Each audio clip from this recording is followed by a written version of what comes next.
Assalamualaikum warahmatullahi wabarakatuh. Anak-anak, sekarang kita akan belajar untuk pelajaran bahasa Indonesia yang kedua. Maaf ya, bahasa Indonesia yang kedua, yaitu tentang menguraikan pesan dalam dongeng yang disajikan secara lisan sama dengan pembelajaran 1. Namun tujuannya kita berbeda, yaitu siswa harus mampu memahami pesan dalam dongeng. Kalau tadi siswa hanya mampu mengetahui isinya, sekarang kalian harus paham pesan apa yang ada di dalam sebuah dongeng. Sebuah dongeng itu tujuannya adalah menyampaikan sebuah pesan. Nah, kita mulai pembelajaran kita. Ayo mengamati.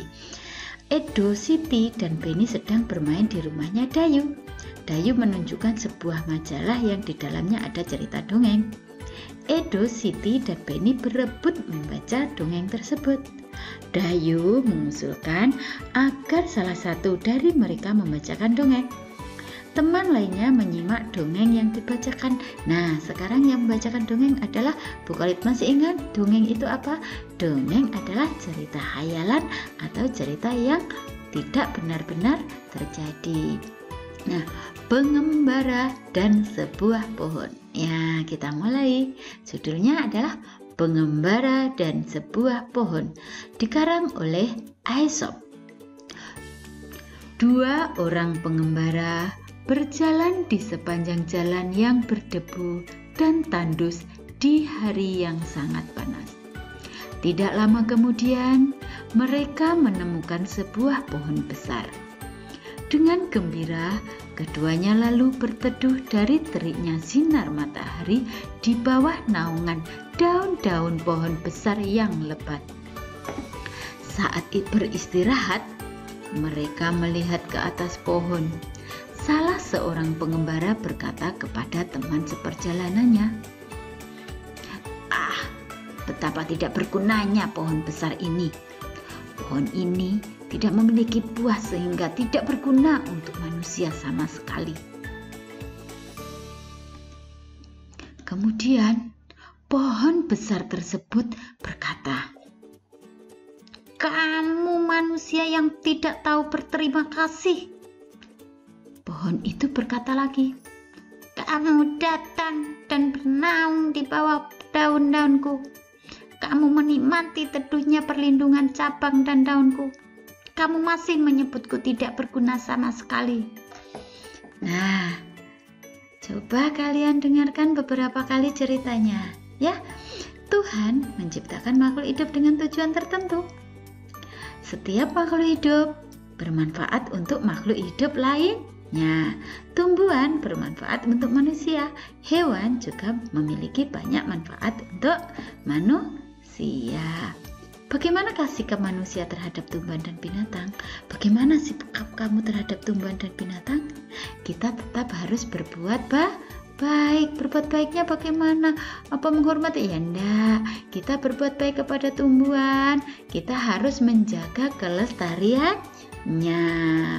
Menjaga agar tetap tumbuh. Tumbuhan merawatnya, memberi pupuk, menyirami. Ya, itu namanya merawat.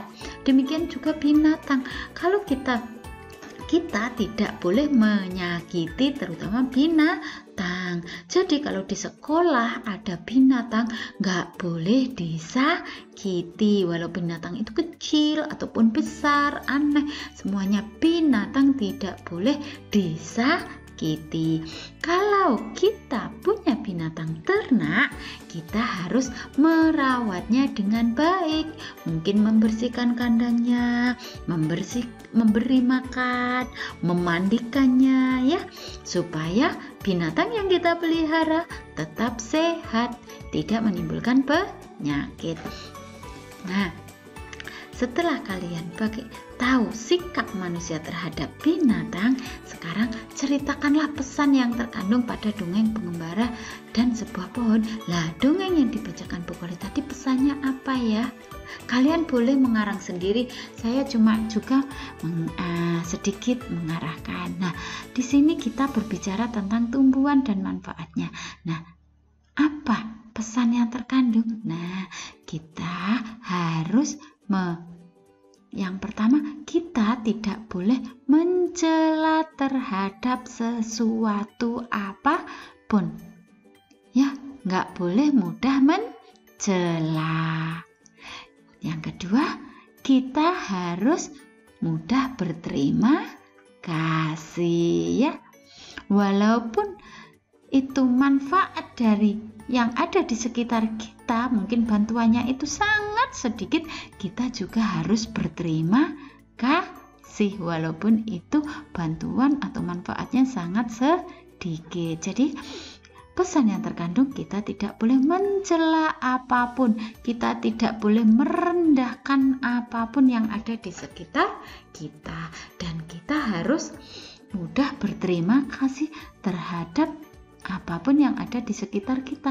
Itu bukti rasa syukur kepada Allah karena diciptakan makhluk hidup.